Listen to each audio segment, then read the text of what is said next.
Kabanata 1111 Isang tao, isang lungsod. Isang tao, sapat na para sa isang lungsod. Ang tatlong ulo ng Heavenly Dragon King ay umungal, ang kanyang boses ay puno ng paghati, galit at sakit. Walang nakakaalam kung ano ang kanyang pinagdaanan. Kaya naman labis niyang kinasusuklaman si Zhang Yi kaya itinaya pa niya ang kanyang buhay laban kay Zhang Yi. Ang unang ulo ng Heavenly Dragon King ay mabangis na nag-spray ng shockwave patungo sa lupa. Ang lupa ay umuungal. Ang lupa na kasama niya bilang sentro ay biglang gumuho, at ang lupa at mga bato ay tumaas sa kalangitan na parang mga spike, nagiging isang malaking alon ng bato at dumiretso sa Zhang Yi at sa kanlu. Sa isang suntok, ang lupain ng ilang kilometro sa paligid ng Qianlong King ay agad na gumuho at lumubog, at ang opensiba ay patuloy na kumalat patungo sa nakapaligid na lugar. Kung matamaan ang kanlungan, babagsak ang ilalim ng lupa at mga suso ng bato, at gaano man kalakas ang depensa, ito ay ibabaon sa ilalim ng lupa at bato. Gayunpaman, sa paglipat na ito, hindi nagawang ipagtanggol ang dimensional gate ni Zhang Yi. Nanlamig ang mga mata ni Zhang Yi. Dahil nabigo ang negosasyon, lumaban tayo. Inilabas niya ang pahalang na espada gamit ang kanyang kanang kamay, at ang kapangyarihan ng madilim na kawalan ay bumalot dito, na ginawa itong mahaba at makitid na espada. Ang aking kakayahan ay tinatawag na absolute defense. Sa kaharian ng Epsilon, ang isang tao daw ay kayang sirain ang isang lungsod. At kaya ko ring ipagtanggol ang isang lungsod mag-isa. Sa akin dito, walang makakasira sa Tianhai City. Tumawid si Zhang Yi gamit ang kanyang kutsilyo, at ang itim na ilaw ng kutsilyo ay nagbukas ng malaking bitak na mahigit 10 kilometro ang haba mula silangan hanggang kanluran sa Tianhai City. Boom! Ang lupa ay bumuka at nahati sa dalawang bahagi, na nagpapakita ng isang lambak na halos 1,000 metro ang lalim. Ang kulob ng Heavenly Dragon King ay biglang huminto nang ito ay makarating dito, at isang malaking dami ng lupa at mga bato ang gumulong sa Rift Valley na hindi na kumalat pa. Sa oras na ito, naglunsad din ng pag-atake ang pangalawang pinuno ng Heavenly Dragon King. Tide. Isang dagundong ng dragon ang umalingaw-ngaw sa buong mundo, at ang yelo sa malayo sa pampang ay durog sa likuran niya. Ang walang katapusang pag-agos na umabot sa Tianhai City ay tumaas na parang kumukulo. Tumaas ang tubig dagat, umabot sa taas na daan-daang metro sa isang iglap, kahit na malapit sa taas ng Heavenly Dragon King. Ang malaking pader ng tubig ay talagang kumal. Dose-dose ng milya na para bang lulubog ang buong Tianhai City. Pagpuksa. Boom! Ang isang malaking dami ng tubig dagat ay lumundag pasulong, nagmamadali patungo sa kanlungan ni Zhang Yi. Binigay ni Zhang Yi ang kanyang mga braso. Sen Lu Wanxian. 3,000 mundo. Ang mga invisible dimensional na pinto ay ganap na binuksan sa Xixian District. Ang orihinal na paghihiwalay sa pagitan ng dalawang kaharian ay mapoprotektahan lamang ang katawan ni Zhang Yi. Ngunit ngayon, maaari niyang protektahan ang mundo. Matapos maabot ang kaharian ng Epsilon, pinalawak din ng kanyang alien space ang teritoryo nito at maaaring sumipsip ng napakalaking tubig sa dagat. Matapos bumuhos ang tubig sa dagat sa magkaibang espasyo, wala itong hilig na punuin ito at patuloy na lumubog dito. Ang mga pag-atake sa pisikal na antas ay hindi gaanong mahalaga sa akin. Mahinang sabi ni Zhang Yi. Ang Heavenly Dragon King ay nagsabi ng ihey, isang pahiwatig ng tuso at kasamaan ang sumilay sa kanyang mga mata. Ang hakbang na ito ay hindi ganoon kadali. Sa likod ng mga alon, mahigit 100 barkong pandigma at libu-libong pirata ang sumugod sa Tianhai City, sumisigaw ng kamatayan. Ang pangunahing baril ng barkong pandigma ay nakatutok sa kanlungan at nagsimulang bombahin ito ng walang habas. Malakas ang dagundong. Sa oras na ito, kinailangan ni Zhang Yi na harangan ang Heavenly Dragon King. Kahit na gumugol siya ng anumang lakas upang harapin ang dose-dose ng mga nakakalat na barkong pandigma, mag-iwan siya ng puwang para sa Heavenly Dragon King.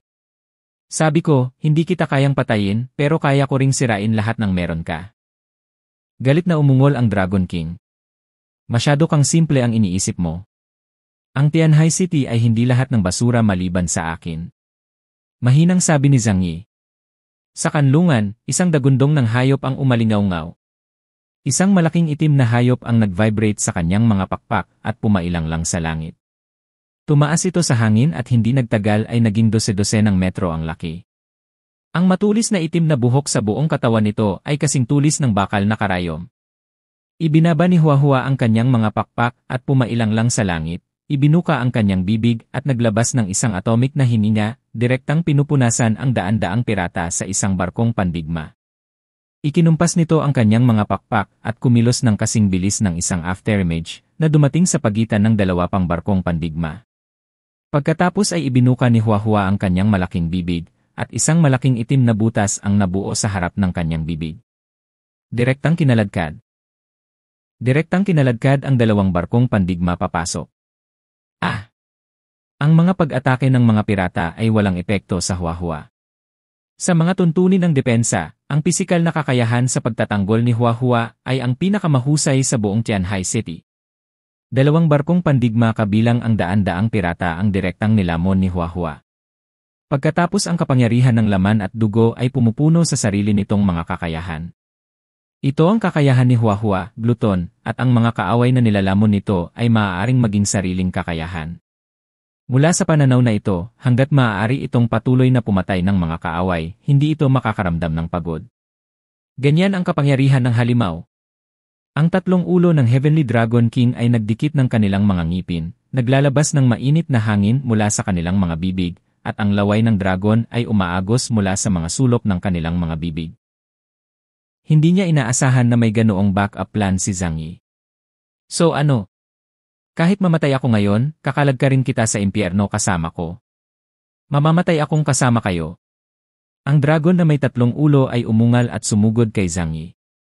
Ang ikatlong ulo ay umungal, ang kulog ay umalingaw sa kalangitan, at isang nakakatakot na eksena ang lumitaw. Sa kalangitan, ang mga kulog ay naging spherical na kidlat, na bumabagsak patungo sa Zhang Yi na parang ulan, bawat isa ay may dalang lubhang kahanga-hangang kapangyarihan. At ang katawan ng Heavenly Dragon King ay sumugod sa kanya na may nakakatakot na kapangyarihan na maaaring sirain ang lahat. Ang Heavenly Dragon King ay isang bayani na may napakataas na potensyal. Sa suntukan man o long-range na labanan, nagtataglay siya ng napakalakas na kakayahan. Nakakalungkot na hindi siya nabibilang sa anumang malaking puwersa, at wala siyang swerte gaya ni Zhang Yi. Kung hindi, ang kanyang mga nagawa ay maaaring hindi mas masahol kaysa kay Zhang Yi. Ngunit ang buhay ay ganito, at ang swerte ay bahagi rin ng lakas. Lahat ay sumusunod sa kanyang landas. Sen Luwan Xian. Hindi nangahas si Zhang Yi na magtiwala sa harap ng Dragon King. Kahit na ang kanyang depensa ay napakalakas, sa oras na ito, hindi siya maaaring maging kasing kumpiyansa tulad ng dati. Dahil talagang dumating ang Heavenly Dragon King para ipaglaban siya. Bukod dito, ang taong ito ay isang kumpletong rogue. Kung hindi niya mapatay si Zhang Yi, sisirain niya ang tahanan na pinoprotektahan ni Zhang Yi sa likod niya.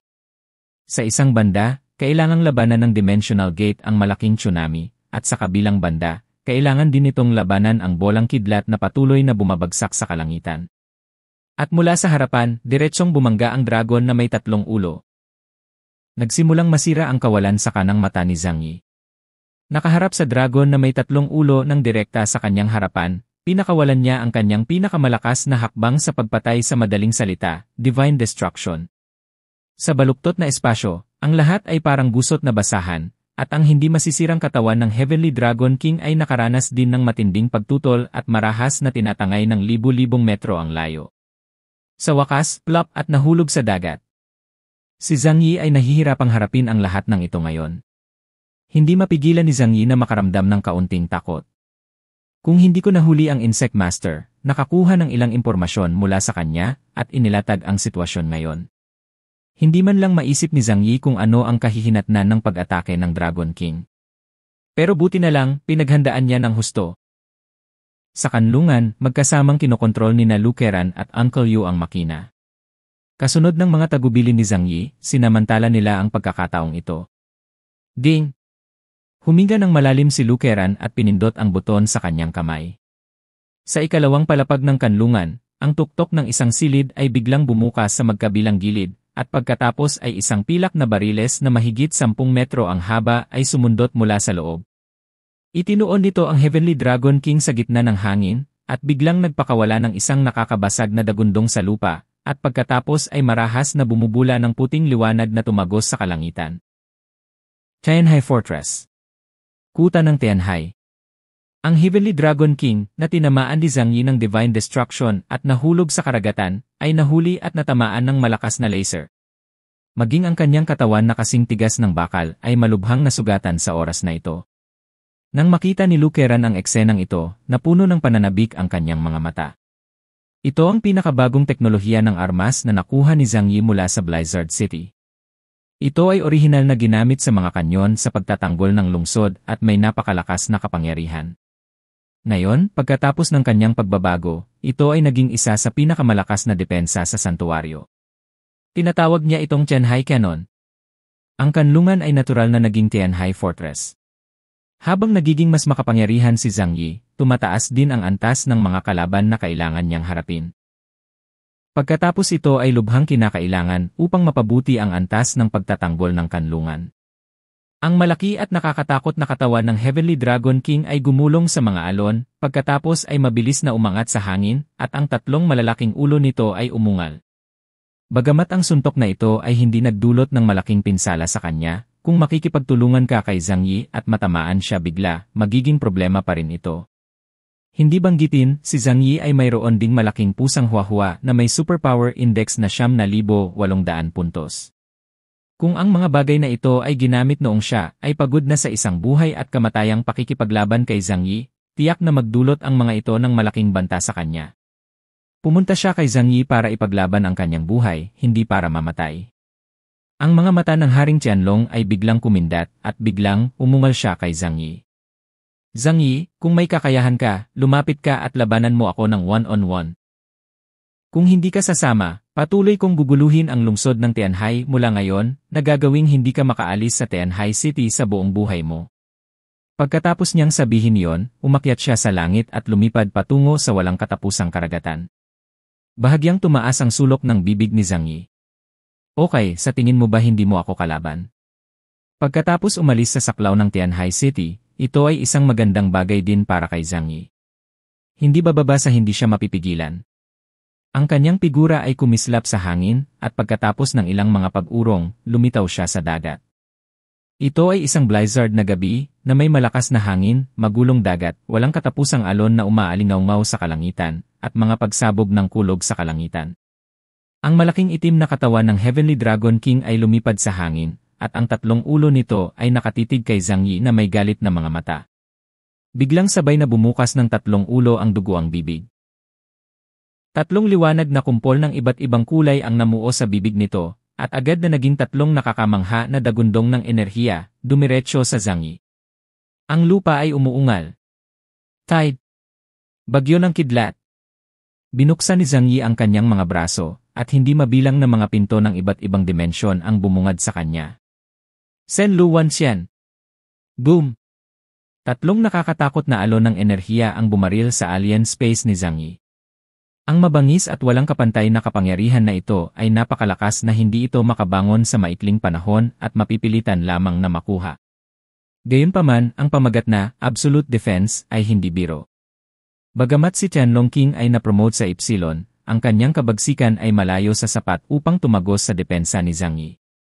Kaya hindi niya masira ang depensa ni Zhang Yi. Ang pag-atake ng tatlong energy wave ay ang pinakamalakas na kapangyarihan na magagamit nito sa kasalukuyan. Pagkaraan ng ilang sandali, ang kapangyarihang ito ay ganap na nilamon ng alien space.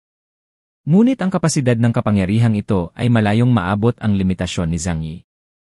Sa sandaling ito, inabot ni Zhang Yi at dahan-dahang naglabas ng 2 metrong dark silver sniper rifle mula sa kawalan. Matapos mabago ni Lu Keran, ang kanyang Lei Shu at Bai Xiao ay nakayanan ang kanyang kasalukuyang lakas. Ang lahat ng katawan ng baril ay pinalitan ng adamantium metal, at ang mga bala ay pinalitan din ng mga bagong banal na pilak na bala. Ang mga thermal weapons ay hindi umalis sa eksena sa labanan ng mga high-level na dayuhan. Ang kapangyarihan ng teknolohiya ay gumaganap din ng nararapat na papel nito sa isang mas advanced na antas. Sa sandaling makita ng Haring Qianlong si Zhang Yi na inilabas ang malaking baril, may pagtataka sa kanyang mga mata. Sa estado nila ngayon, gaano man kabilis ang mga bala, ay hindi nila kayang makipagsabayan sa bilis ng paglipad niya. Ngunit hindi siya pabaya dahil alam niyang si Zhang Yi ay tiyak na hindi isang taong gagawa ng katangahan. Itinaas ni Zhang Yi ang sniper sa kanyang kamay at mahinahong sinabi, "Susunod, oras na ng pangangaso." Hawak-hawak niya si Lei Shu, at hindi na kailangang kusa itong itaas para puntirya, na para bang may hawak siyang malaking machine gun sa kanyang mga kamay. Sa baril ni Lei Shai, isang itim na liwanag ang kumislap mula sa braso ni Zhang Yi, at agad na kumalat sa buong katawan ng baril. Si Zhang Yi ay hindi tumingin sa unahan at basta-basta na lang hinila ang gatilyo. Sa susunod na sandali, isang pilak na sinag ng liwanag ang direktang tumagos sa kalawakan at dumating sa harap ng Heavenly Dragon King sa hindi maisip na bilis. Sa susunod na sandali, isang pilak na sinag ng liwanag ang direktang tumagos sa kalawakan at dumating sa harap ng Heavenly Dragon King sa hindi maisip na bilis. Biglang lumiit ang mga mag-aaral ng Heavenly Dragon King.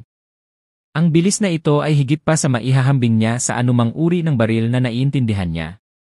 Dahil hindi niya alam ang lakas ng putok na ito, hindi siya naglakas loob na kunin ito ng husto. Ang kanyang malaking katawan ay nanginginig ng malakas sa hangin, at maging ang hangin ay napuno ng nakakabinging sonic boom. Sinubukan niyang iwasan ang putok na ito. Sa isang kisap mata, iniwasan ng kanyang katawan ang pinagdaanan ng putok, ngunit may hindi inaasahang nangyari sa kanya.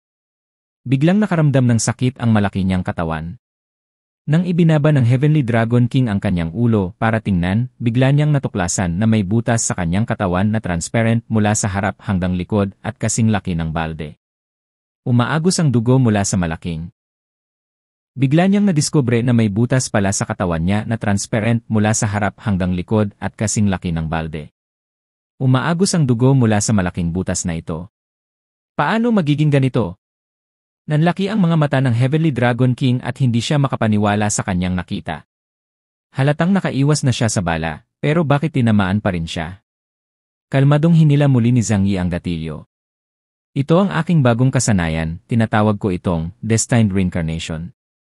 Ang isa pang putok ay nagpaputok, at ang puting laser ay nakalock sa Heavenly Dragon King na parang Diyos ng kamatayan. Sinubukan niyang umiwas muli, ngunit anuman ang mangyari, hindi siya makatakas sa atake ni Zhang Yi, at isa pang butas ang nabuksan sa kanyang katawan. Ang Heavenly Dragon King ay ganap na nagalit. Nagdulot siya ng walang katapusang tsunami at tumangay kay Zhang Yi. Bigla niyang nadiskubre na may butas pala sa katawan niya na transparent mula sa harap hanggang likod at kasing laki ng balde. Umaagos ang dugo mula sa malaking butas na ito. Paano magiging ganito? Nanlaki ang mga mata ng Heavenly Dragon King at hindi siya makapaniwala sa kanyang nakita.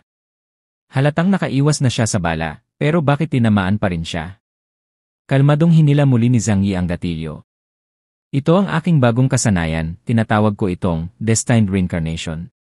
Ang isa pang putok ay nagpaputok, at ang puting laser ay nakalock sa Heavenly Dragon King na parang Diyos ng kamatayan. Sinubukan niyang umiwas muli, ngunit anuman ang mangyari, hindi siya makatakas sa atake ni Zhang Yi, at isa pang butas ang nabuksan sa kanyang katawan. Ang Heavenly Dragon King ay ganap na nagalit. Nagdulot siya ng walang katapusang tsunami at tumangay kay Zhang Yi. Bigla niyang nadiskubre na may butas pala sa katawan niya na transparent mula sa harap hanggang likod at kasing laki ng balde. Umaagos ang dugo mula sa malaking butas na ito. Paano magiging ganito? Nanlaki ang mga mata ng Heavenly Dragon King at hindi siya makapaniwala sa kanyang nakita. Halatang nakaiwas na siya sa bala, pero bakit tinamaan pa rin siya? Kalmadong hinila muli ni Zhang Yi ang gatilyo. Ito ang aking bagong kasanayan, tinatawag ko itong Destined Reincarnation. Ang isa pang putok ay nagpaputok, at ang puting laser ay nakalock sa Heavenly Dragon King na parang Diyos ng kamatayan. Sinubukan niyang umiwas muli, ngunit anuman ang mangyari, hindi siya makatakas sa atake ni Zhang Yi, at isa pang butas ang nabuksan sa kanyang katawan. Ang Heavenly Dragon King ay ganap na nagalit. Nagdulot siya ng walang katapusang tsunami at tumangay kay Zhang Yi. Si Zhang Yi ay nanatiling hindi gumagalaw sa hangin. Gaano man kagulo ang mga alon, lahat sila ay pumasok sa magkaibang espasyo ni Zhang Yi, at pagkatapos ay pinaalis ni Zhang Yi mula sa ibang direksyon at pinakawalan pabalik sa dagat. At nagpatuloy siya sa paghila ng gatilyo. Iyon ay isang labis na paghamak na ekspresyon, dahil hindi kailanman itinuon ni Zhang Yi ang Heavenly Dragon King mula sa simula hanggang sa wakas. Ang bala ay tila may mga mata, na sinusubaybayan ang Heavenly Dragon King palayo. Gaano man kabilis ang Heavenly Dragon King, mahuhuli siya ng bala na ito. Boom! Boom! Boom! Boom!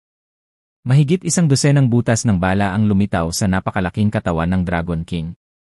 Bagamat hindi nakamamatay ang mga pinsalang ito para sa malaking katawan nito, talagang nagdagdag ng lason si Zhang Yi sa mga bala.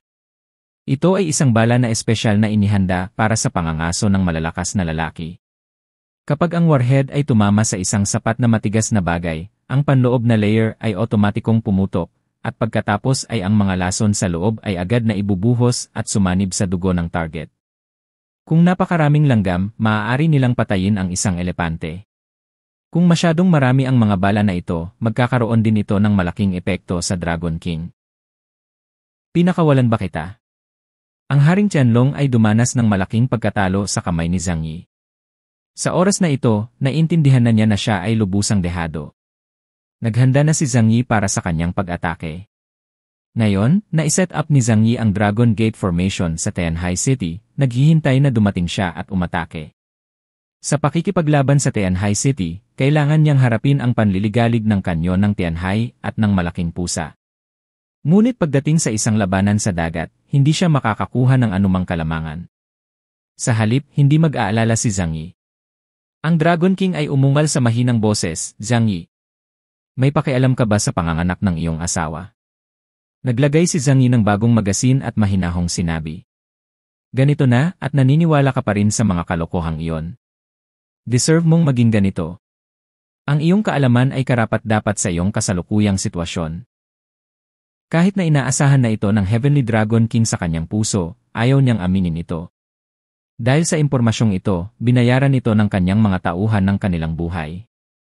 Sino ang maghihinala na ginugol ng kanyang mga tauhan ang kanilang buhay sa paghahatid ng maling impormasyon sa kaaway? Ngunit ang mga salita ni Zhang Yi ay lubos na nagpilit sa kanya na tanggapin ang katotohanan, siya ay nalinlang ni Zhang Yi. "Minsan pa, niloko ako ni Zhang Yi." "Zhang Yi." Ang Dragon King ay umungal, ngunit ang sumalubong sa kanya ay ang walang awa na mga bala ni Zhang Yi. Hindi handang mabigo ang Dragon King ng ganito. Nag-trigger siya ng tsunami, nagpatawag ng walang katapusang spherical lightning mula sa langit, at naglunsad ng matinding pag-atake kay Zhang Yi. Hindi umiwas si Zhang Yi. Ginamit niya ang pinakasimpleng paraan ng pakikipaglaban, na gamitin ang kanyang malakas na depensa upang labanan ang Dragon King. Walang epekto sa kanya ang pag-atake ng Qianlong King. Kahit na ang mga bala ni Zhang Yi ay hindi masyadong nakamamatay sa Haring Tianlong, matatag ang mga ito. Hanggat nagpapatuloy ito, ang Heavenly Dragon King ay isusuot sa kamatayan maaga o huli. Gayunpaman, ang Haring Qianlong ay hindi isang tanga. Matapos ang paulit-ulit na labanan, sa wakas ay napansin niya ang kakaibang mga bala ni Zhang Yi. Ang dahilan kung bakit maaaring magbago ang kanyang mga bala sa kalagitnaan ng hangin ay dahil sa tuwing pumuputok ang bala, bigla itong nawawala sa himpapawid at pagkatapos ay pumutok sa ibang direksyon. Ang Destined Reincarnation ay isang bagong skill na binuo ni Zhang Yi pagkatapos niyang makuha ang bagong armas. Bagaman ito ay isang bagong kasanayan, ito ay isang bagong paraan lamang ng paggamit ng mga kakayahan na nakuha sa pamamagitan ng pagsasama ng dalawang kakayahan ng kaliwang mata, oras, at kanang mata, space. Maaaring hulaan ng all things tracking ang trage. Para makaiwas pa ng maaga ang kalaban. Sa makatuwid, pinagsama ni Zhang Yi ang mga kakayahan ng all things follow at dimensional gate. Paglabas ng bala mula sa silid, tumututok ito sa direksyon kung nasaan ang kalaban. Ngunit sa gitna ng paglipad ng bala, isang peres ng dimensional na gate ang idinagdag sa posisyon na 3 kilometro mula sa limitasyon ng dimensional na gate. Ang bala ay nagbabago ng direksyon pagkatapos na dumaan sa dimensional na gate, na aktwal na nagbabago sa tilapon ng bala, at sa gayon ay naglalayong hulaan ang impact point ng pag-iwas ng kalaban. Dahil ang parehong nangyari sa parehong oras, ang acceleration ng bala ay nakumpleto na. Kung isasaalang-alang ang mga likas na reaksyon ng tao, hindi akalaing ang mga bala ay maaaring lumiko sa hangin. Kaya walang oras ang kalaban para mag-react. Ito ay tinatawag na gunfighting. Nang malaman ito ng Dragon King, hindi siya nakasagot sa maikling panahon. Dahil hinulaan ni Zhang Yi ang kanyang hula. Ngunit sa kanyang utak, imposibleng mahulaan na hinulaan ni Zhang Yi ang kanyang hula sa oras na ito. Mukhang medyo magulo, ngunit sa katunayan ang sitwasyon sa site ay mas komplikado. Mayroong ilang mga bagay na naintindihan mo, ngunit hindi mo alam kung paano haharapin ang mga ito. Zhang Yi. Galit niyang sinigaw ang pangalan ni Zhang Yi, at muling naglabas ng high-energy particle beam ang 3 ulo. Ngunit pinahahalagahan niya ang kanyang sariling lakas. Maging ang atomic breath ni Xuanwu at ang sobrang hilaw na tubig ni Cardiles ay hindi makalusot sa alien space ni Zhang Yi, lalo pa ang kasalukuyang Haring Qianlong. Upang maiwasan ang pagkalat ng kapangyarihan sa lungsod ng Tianhai sa likuran niya, pinili ni Zhang Yi na kunin ang lahat ng kapangyarihan ng Haring Qianlong. Ngunit pagkatapos na pumasok ang maringal na kapangyarihang ito sa magkaibang espasyo, hindi na ito makagawa ng kahit isang ripple. Patuloy na pinapalitan ni Zhang Yi ang kanyang mga bala, at pagkatapos ay inatake si Tianlong King. Ang ganitong uri ng labanan ay mukhang boring at walang anumang magarbong sa lahat. Sa oras na ito, si Zhang Yi ay parang isang walang awa na tower defense machine, nag-aaksaya ng oras para pumatay ng isang boss level na halimaw. Gayunpaman, si Zhang Yi lamang at ang kanyang pamilya sa shelter ang nakakaalam kung gaano kadelikado ang labanang ito. Kung hindi niya nahuli ang Chong Master at pinilit ang Heavenly Dragon King na lumabas sa kanyang bibig, handa na sana siya ng maaga. Kaya ngayon, kahit na maayos si Zhang Yi, ang kanlungan ay nasa panganib na masira. Ang Heavenly Dragon King ay umungal sa sakit. Akala ko sapat na ang lakas ko pagkatapos kong ma-promote sa Epsilon. Kahit na hindi kita kayang patayin, isang kasuklam-suklam na tao, maaari pa rin akong magdulot sa iyo ng matinding sakit. Pero bakit? Bakit bagsak pa rin ako? Zhang Yi, hintayin mo lang ako, hindi pa tapos ang usaping ito, hindi ito matatapos. Lagi akong nasa bangungot mo, nakatitig sa'yo. Napagtanto na ng Heavenly Dragon King na ang kanyang kapangyarihan ay hindi maaaring tumagos sa depensa ni Zhang Yi. Ngunit bilang Dragon King na pinagsasama ang opensa at depensa, walang magawa si Zhang Yi laban sa kanya sa maikling panahon. Ang Thunderbolt na sinamahan ng mga banal na pilak na bala ay talagang makakalusot sa kanyang depensa, ngunit hindi siya nito kayang patayin. Kahit na gusto ng Dragon King na labanan si Zhang Yi, ang buhay ni Zhang Yi ay masyadong matigas at hindi niya kayang lumaban. Ang kanyang tatlong malalaking ulo ay tumitig kay Zhang Yi, at pagkatapos ay sumisid sila sa dagat. Lumalangoy ang dragon sa dagat, at ang karagatan din ang kanyang tahanan. Bilang isang marangal na dragon, malaya siyang makakalabas at makakalabas sa langit man, sa ilalim ng lupa o sa. At natitiyak niyang hindi maglalakas loob si Zhang Yi na pumunta sa ilalim ng tubig para tugisin siya. Napabuntong hininga si Zhang Yi. Malakas ang ingay mo pagdating mo dito. Hindi ka ba tumakas? Li Fengxian, sayang ka talaga. Deserve mong mamatay ang lahat ng nasa paligid mo at naging ganito ka. Ang tunog ay sadyang pinalakas sa pamamagitan ng loudspeaker upang marinig ito ng malinaw ng Heavenly Dragon King. Halos mabali ang mga ngipin ng Qianlong King, ngunit hindi pa rin siya nalinlang. Ang paghihiganti ng isang ginoo ay hindi pa huli sa loob ng 10 taon. Hintayin mo lang ako, at gagawin kong hindi magkakaroon ng kapayapaan ang iyong Tianhai City. Tumingin si Zhang Yi sa dagat sa kanyang paanan. Ang malaking anino na daan-daang metro ang haba sa ulunan ay puno ng pang-api. Pinapayagan ba kitang umalis? Sa sumunod na sandali, nag-teleport siya ng 3,000 metro palabas at pumasok sa dagat. Dahil sa mga nakaraang paglalayag niya sa dagat.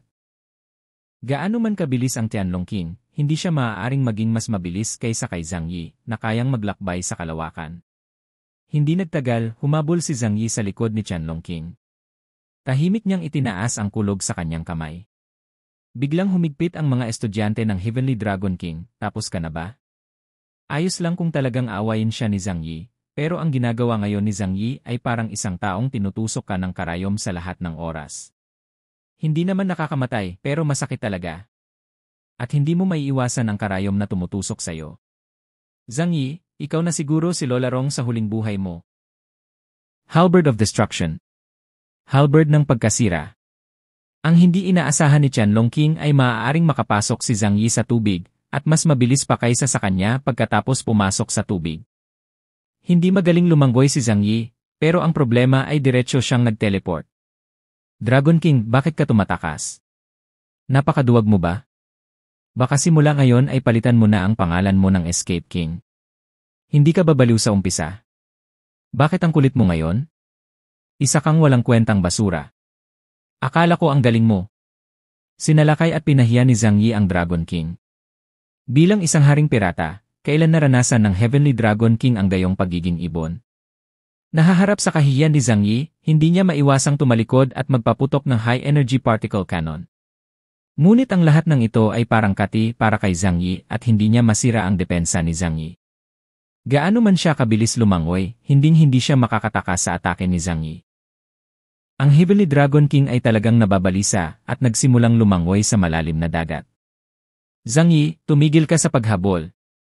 Kung hindi, kung papasok ka sa malalim na dagat, makakatagpo ka ng hindi maisip na kakilakilabot. Nagbanta ang Heavenly Dragon King na may mabangis na ekspresyon. Sa katunayan, wala siyang ideya kung ano ang umiiral sa malalim na dagat. Dahil sa likas na hilig ng mga nilalang sa dagat, napagtanto niya na tiyak na mayroong isang bagay sa walang katapusang malalim na dagat na nagpatakot sa kanya mula sa ilalim ng kanyang kaluluwa. Hindi sumagot si Zhang Yi.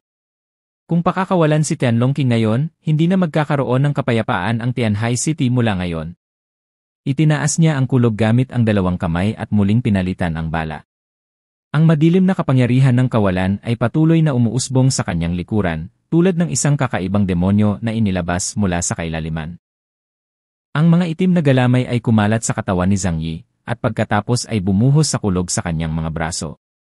Isang maringal na puwersa ang dahan-dahang nagsimulang magtipon. Ito ang pinakamalakas na kapangyarihan sa pag-atake na mayroon ngayon kay Zhang Yi, ang kapangyarihan mula sa kawalan. Naramdaman ng Heavenly Dragon King ang nakakatakot na kapangyarihan ng puwersang ito, biglang humigpit ang kanyang mga mag-aaral, at nagsimula siyang lumangoy patungo sa malalim na dagat sa isang pinabilis na bilis. Pagkatapos ng ilang segundo ng pag-charge, si Zhang Yi ay naging isang nakakatakot na black hole sa malalim na dagat. Ang sobrang madilim na kapangyarihan ng kawalan ay kayang lamunin ang lahat ng bagay sa paligid nito. Hindi napigilan ng Heavenly Dragon King na lumingon sa likod. Tanging isang pabilog na lugar na may radius na ilang kilometro ang lumilitaw sa likuran niya na parang solar eclipse. Ang liwanag ay nagtagal sa labas ng lugar na ito at hindi maaarin.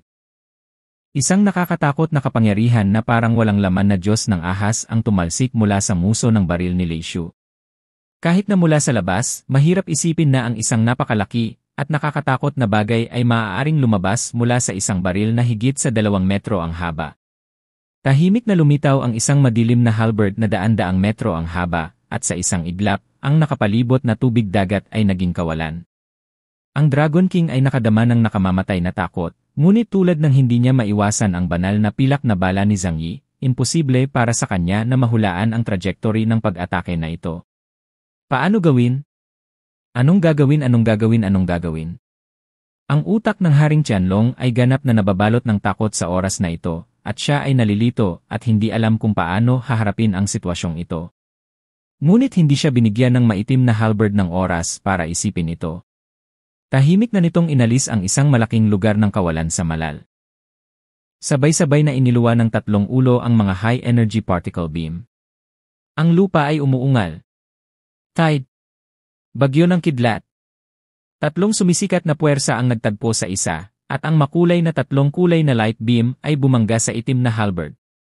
Walang nakakatakot na shockwave, ang paglipol lamang ng high-energy particle beam sa pamamagitan ng void force. Ang maitim na halberd ay parang black hole, na tahimik na nilalamon ang lahat ng nakikita. Sa oras na dumating ang itim na halberd sa harap ng Heavenly Dragon King, kalahati ng kapangyarihan nito ay na-offset na, ngunit malakas pa rin itong tumama sa kanyang katawan.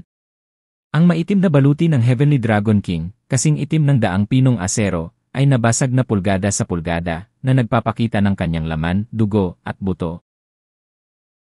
Puff! Puff! Ang malalaking bahagi ng laman at dugo ay sumabog sa malalim na dagat, na nagkulayan ng pula sa buong dagat. Malubhang natumba ang katawan ng Heavenly Dragon King, at ang suntok na ito ay nagdulot sa kanya ng malubhang pinsala. Tiniis ng Heavenly Dragon King ang matinding sakit, at bigla siyang nakaramdam ng halatang kakulangan sa ginhawa sa kanyang katawan. Kanina lang bumagal ang bilis ng paggalaw niya. Ikaw, ano ba talaga ang ginawa mo sa akin? Galit na sinigawan niya si Zhang Yi. Nanatiling tahimik si Zhang Yi at kumuha ng isang piraso ng cake mula sa magkaibang espasyo gamit ang kanyang backhand at pinasok ito sa kanyang bibig. Matapos ma-improve ang mga kakayahan niyang siya, tumaas din ang mga kakayahan na maaaring madagdagan para sa kanya. Ngunit ngayon, tumaas ang gana ni Zhang Yi. After every battle, he needs to eat a lot. The replenishment of superpowers is very strange. After every battle, his body will slowly regain its strength. Zhang Yi doesn't know where this power comes from. But the hunger in my belly is real, and I have to eat a lot. If he hadn't stocked up enough supplies at home and obtained a large amount of supplies from the Jiangnan region, he might have emptied the entire Qianhai city before long. There was an obvious abnormality in Qianlong King's body. That's because the bullets shot Ila Zhang Yi actually contained drugs that are not ordinary toxins, but neurotoxins. Zhang Yi had no hope that he could kill the Dragon King with bullets. However, the neurotoxin will spread with the blood and infect the whole body of the Dragon King during the fierce battle between the two people. It made his body paralyzed and made him unable to move. This blow was very costly to Zhang Yi. After every battle, he needs to eat a lot. The replenishment of superpowers is very strange. After every battle, his body will slowly regain its strength. Zhang Yi doesn't know where this power comes from. But the hunger in my belly is real, and I have to eat a lot. If he hadn't stocked up enough supplies at home and obtained a large amount of supplies from the Jiangnan region, he might have emptied the entire Qianhai city before long. There was an obvious abnormality in Qianlong King's body. That's because the bullets shot Ila Zhang Yi actually contained drugs that are not ordinary toxins, but neurotoxins. Zhang Yi had no hope that he could kill the Dragon King with bullets. However, the neurotoxin will spread with the blood and infect the whole body of the Dragon King during the fierce battle between the two people. It made his body paralyzed and made him unable to move. This blow was very costly to Zhang Yi. Ngunit ito ay malinaw na matagumpay dahil ang Dragon King ay lubhang napinsala. Gayunpaman, ang mga alien sa antas ng Epsilon, lalo na ang mga banal na hayop tulad ng Dragon King, ay masyadong matyaga. Kahit mukhang peklat ang kanyang katawan, hindi ito nakamamatay. Pinisil niya ang kanyang buntot at mabangis na lumangoy sa malalim na dagat. Paano siya binitawan ni Zhang Yi? Bagaman hindi ako malakas in terms of attack ability. Pero in terms of clinging ability, kung pumangalawa ako sa mundo, walang maglalakas loob na mag-rank. Ang pakiramdam ng pagiging target ng isang space alien ay hindi masyadong kaaya-aya. Mabilis na lumipad si Zhang Yi at hindi nagtagal ay lumapit sa Heavenly Dragon King. Biglang tumalikod ang Haring Qianlong, ibinuka ang kanyang malaking bibig at kinagat si Zhang Yi. Agad na binuksan ni Zhang Yi ang dimensional na gate, at ang ulo ng dragon ay lumubog sa dimensional na gate. Gayunpaman, handa rin ang Haring Qianlong para sa mga panlilinlang ni Zhang Yi. Hanggat ang buong katawan ay hindi nakalubog sa alien space, hindi talaga maaabsorb ni Zhang Yi ang mga nilalang dito. Kaya't ang Haring Qianlong ay mabilis na humiwalay, at pagkatapos ay hinampas ng malakas ang kanyang buntot patungo sa likod ni Zhang Yi. Ngunit ang paglipat na ito ay naharang din ng dimensional na gate. Sabi ko sa'yo, walang kwenta ang mga atake mo sa akin. Nahawakan na ni Zhang Yi ang lakas ng Heavenly Dragon King sa oras na ito. Ayon sa Power Index, siya ay mga 11,000 hanggang 12,000 puntos. Ngunit ngayon ay ganap na naabsorb ni Zhang Yi ang pinagmulan ng nawawalang kaluluwa, na umabot sa antas na 14,000 puntos. Gaano man kalakas ang kapangyarihan ng pag-atake ng Qianlong King, hindi niya malalampasan ang agwat sa pagitan. Prophecy. Propesya. Ang Heavenly Dragon King ay naggangalit ang kanyang mga ngipin at nagpatuloy sa pagtakas patungo sa malalim na dagat.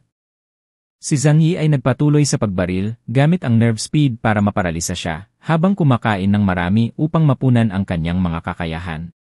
Pagkatapos, handa na rin ang pangalawang Halberd of Destruction. Nakita ng Dragon King ang katwiran sa likod ng pag-atake ni Zhang Yi, ngunit ang pag-alam nito ay hindi nangangahulugan na mayroon siyang paraan upang malutas ito. Hindi nakakagulat, siya ay natamaan muli ng malakas sa pamamagitan ng kakayahan ng paglipat na ito, na malapit sa isang pag-atake sa ulo. Ang malalim na dagat ay puno ng ambon ng dugo, at ang nakapalibot na lugar ay matagal nang napuno ng nakakatakot at baluktot na higanteng mutated na mga hayop sa dagat. Ngunit natakot sila sa panggigipit ni Zhang Yi at ng Heavenly Dragon King at hindi sila nangahas na lumapit. At sa wakas ay lumapit sa kanya si Zhang Yi. Sa radius na 3 kilometro, ito ang domain ni Zhang Yi. Hindi mabilang na mga pinto ang kumalat sa lugar na ito ng mundo, ganap na humaharang sa lahat ng mga daan para sa Heavenly Dragon King. Hindi siya si Xuanwu, lalo na si Cardiles, kaya hindi siya makakapasok sa dimensional na pinto ni Zhang Yi. Ngayon isa na lang siyang loach na nakulong sa hawla. Zhang Yi. Kahit mamatay ako, babayaran kita. Ang Heavenly Dragon King ay umungal ng galit, na may dugo sa buong katawan, ngunit ang mataas na enerhiya na particle beam sa tatlong ulo ay naging mas matindi kaysa dati. Hindi niya inaasahan na napakalakas ni Zhang Yi, ngunit hindi niya inaasahan na mabubuhay siya sa pagkakataong ito. Hanggat kaya niyang maghiganti kay Zhang Yi, sapat na yon para sa kanya. Kahit na ipagsapalaran ko ang aking buhay, sisirain ko ang iyong depensa. Ito ang malalim na dagat. Isipin ang sakit na agad na durugin ng bilyon-bilyon. Gusto talaga ng Heavenly Dragon King na ipaglaban ang kanyang buhay. Ibinigay pa niya ang lahat ng depensa at itinuon ang lahat ng kanyang lakas para ilunsad ang pinakamalakas na suntok laban kay Zhang Yi. Sa oras na ito, sinabi ni Zhang Yi, panahon na para kumilos. Mula sa anino sa likod niya, isang napakagandang ulo ang biglang sumulpot. Biglang sumulpot dito si Yang Xingxin. Sa kanyang likuran, dahan-dahang lumitaw ang anghel ng pagnanasa, at ang banal na liwanag ay bumalot sa kanya at kay Zhang Yi. Kaagad, ang anghel ng pagnanasa ay iginuhit ang kanyang busog at palaso, tinutukan ang Heavenly Dragon King na malapit ng lumaban hanggang sa kamatayan. Palaso ni Eros. Ang biglang pagsulpot ni Yang Xingxin ay nagulat sa Dragon King, ngunit hindi niya pinansin ang batang babae. Dahil wala siyang naramdaman na anumang malakas na kapangyarihan mula kay Yang Xingxin.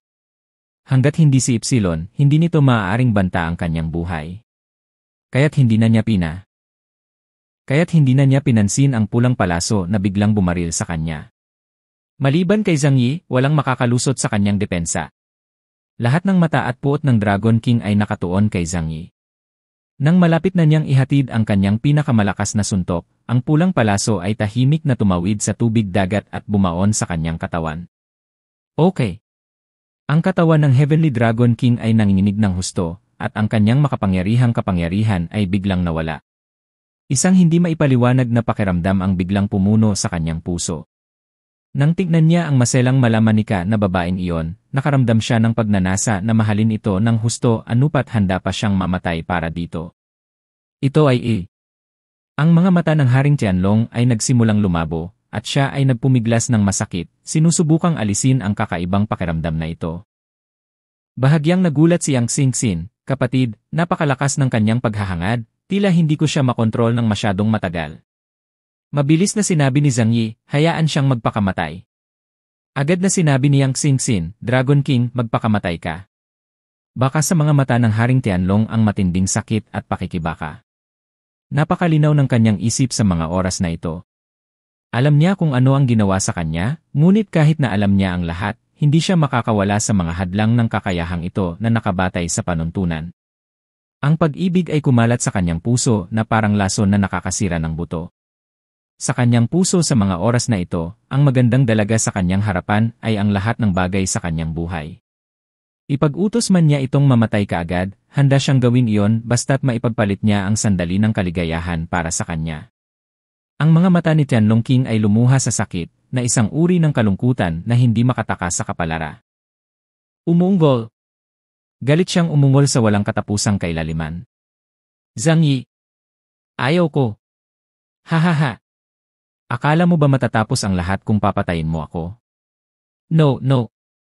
Sooner or later, you will end up like me. This is your fate. Namarkahan ka na.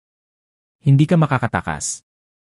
Siguradong mahuhuli ka nila at mas malala pa sa akin ang mamamatay. Biglang nanginig ang puso ni Zhang Yi. Hindi niya alam kung ano ang ibig sabihin ng Heavenly Dragon King sa mga salitang ito, ngunit malabo, ang Star Island Abyss at ang makapangyarihang Black Armored Monster ay lumitaw sa kanyang isip. Sa oras na ito, ang gitnang ulo ng Haring Tianlong ay mabangis na kinagat ang kaliwang ulo, at ang kanang ulo ay kumagat sa gitnang ulo, at iba pa, ang tatlong ulo ay nagkagat sa isa't isa. Tumalsik ang dugo sa malalim na dagat, na nagkulayan ng malaking bahagi ng dagat na pula. Masyadong malakas ang sigla ng Heavenly Dragon King. Kahit na sa ganitong paraan ng pagsira sa sarili, nakagat ang kanyang lieg at halos maubos ang dugo. Matagal bago siya tuluyang mamatay. Laking gulat ni Zhang Yi nang makita niya ito. Kung hindi siya nag-ayos ng maaga at umasa sa kapangyarihan ni Jingwei at Yang Xingxin, kahit na kaya niyang patayin ang Dragon King ngayon, ito ay tumagal ng maraming oras at kahit isang tiyak na presyo. Ang mga dayuhan sa antas ng Epsilon ay nasa ibang antas na sa mga tuntunin ng antas ng buhay at matatawag na hindi pangkaraniwan. Ang hirap talagang pumatay. Matapos ang pagkamatay ng Heavenly Dragon King, ang kanyang malaking katawan ay bumalik din sa anyo ng tao. Inabot ni Zhang Yi ang kanyang katawan sa ibang espasyo. Sa sandaling ito, biglang dumaloy ang lamig sa kanyang likuran. Sa walang katapusang karagatan ng kadiliman, tila may sumisilip sa dilim. Hindi makita ni Zhang Yi kung ano yon, ngunit ang lamig na tumagos Pakiramdam niya ay higit pa sa isang tumitingin ang tingin niya. Palihim na naisip ni Zhang Yi, na, sa panahon ng malaking mutation, ang mga higanteng hayop na umiiral sa malalim na dagat ay magiging mas nakakatakot kaysa sa mga nilalang sa lupa.